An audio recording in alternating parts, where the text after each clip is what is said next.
സർക്കാർ ജീവനക്കാരെ നിരാശപ്പെടുത്തി VDS സർക്കാരിന്റെ ആദ്യ ബജറ്റ്. ജീവനക്കാരുടെ മെഡിക്കൽ ഇൻഷുറൻസ് പദ്ധതിയായ മെഡിസെപ് പരിഷ്കരിക്കുമെന്നല്ലാതെ തന്നെ മറ്റൊരു പ്രഖ്യാപനങ്ങളും ഇവിടെ ഉണ്ടായിട്ടില്ല എന്നതാണ് റിപ്പോർട്ടുകൾ സൂചിപ്പിക്കുന്നത്.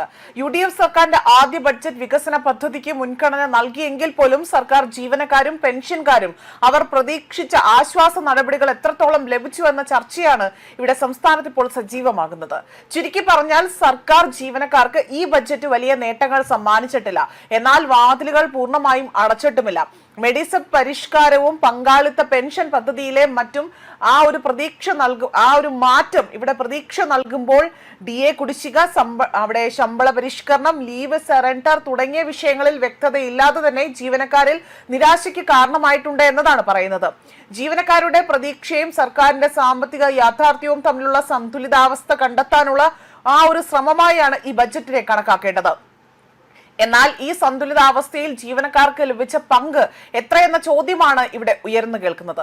അതേപോലെ മുഖ്യമന്ത്രി VD സതീശൻ അവതരിപ്പിച്ച UDF സർക്കാരിന്റെ ആദ്യ സമ്പൂർണ്ണ ബജറ്റ് സർക്കാർ ജീവനക്കാർക്കായി തന്നെ കാര്യമായ ആനുകൂല്യങ്ങളോ പ്രഖ്യാപനങ്ങളോ ഉണ്ടായിട്ടില്ല എന്ന വിമർശനവും ശക്തമാവുകയാണ്.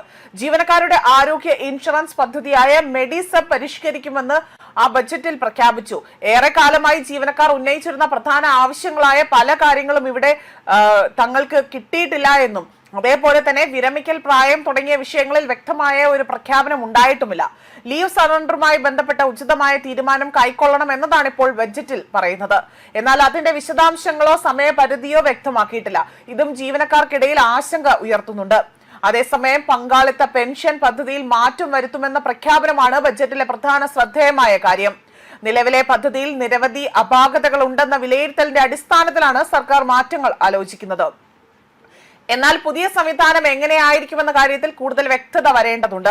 ജീവനക്കാരുടെ പ്രധാന ആവശ്യങ്ങളിൽ ഒന്നായ ശമ്പള പരിഷ്കരണ കമ്മീഷനെ കുറിച്ചുള്ള കാര്യങ്ങൾ ബജറ്റിൽ യാതൊരു വിധത്തിലുള്ള പരാമർശങ്ങൾ നടത്തുകയോ ചെയ്തിട്ടില്ല. വിരമിക്കൽ പ്രായം, അതിനെക്കുറിച്ചും മറ്റ് ചർച്ചകൾ ഒന്നും തന്നെ ഉണ്ടാകാത്തതിലാണ് ഇത്തരത്തിൽ കൂടുതലായിട്ടുള്ള ആശങ്കകൾ ഇവിടെ കൂടുതലായി തന്നെ ഉയരുന്നത്. DA കുടിശ്ശികയുടെ മുൻകാല പ്രാബല്യവും ബജറ്റിൽ ഉൾപ്പെടുത്തിയിട്ടില്ല. മുൻ സർക്കാർ 8 ഗഡുക്കളായി തന്നെ DA കുടിശ്ശിക വിതരണം ചെയ്യുമെന്ന വാഗ്ദാനം നൽകിയിരുന്നുവെങ്കിലും നിലവിലെ സാമ്പത്തിക സാഹചര്യത്തിൽ അത് നടപ്പിലാക്കുന്നത് സർക്കാരിന് വലിയ ബാധ്യതയാകുമെന്നതാണ് വിലയിരുത്തൽ. ഈ വർഷം മാത്രം അതിനായി തന്നെ 9,000 കോടി രൂപയിലധികം ആവശ്യമായി തന്നെ വരുമെന്നതാണ് കണക്കുകൾ സൂചിപ്പിക്കുന്നത്. ബജറ്റിന് പിന്നാലെ തന്നെ വിവിധ സർവീസ് സംഘടനകളും ജീവനക്കാരും സംഘടനയുടെ പ്രതികരണവുമായി രംഗത്തെത്തുമെന്നത് തന്നെയാണ് ഇവിടെ പ്രതീക്ഷിക്കപ്പെടുന്നത്. സർക്കാരിന്റെ സാമ്പത്തിക പരിമിതികൾ പരിഗണിക്കേണ്ടതുണ്ടെങ്കിൽ പോലും ജീവനക്കാരുടെ പ്രതീക്ഷകൾ നിറവേറ്റുന്നതിൽ ബജറ്റ് പരാജയപ്പെട്ടു എന്ന വിമർശനം പോലും ഇവിടെ ഉയരുന്നുണ്ട്. ന്യൂസ് ഡെസ്ക് കർമ്മ ന്യൂസ്.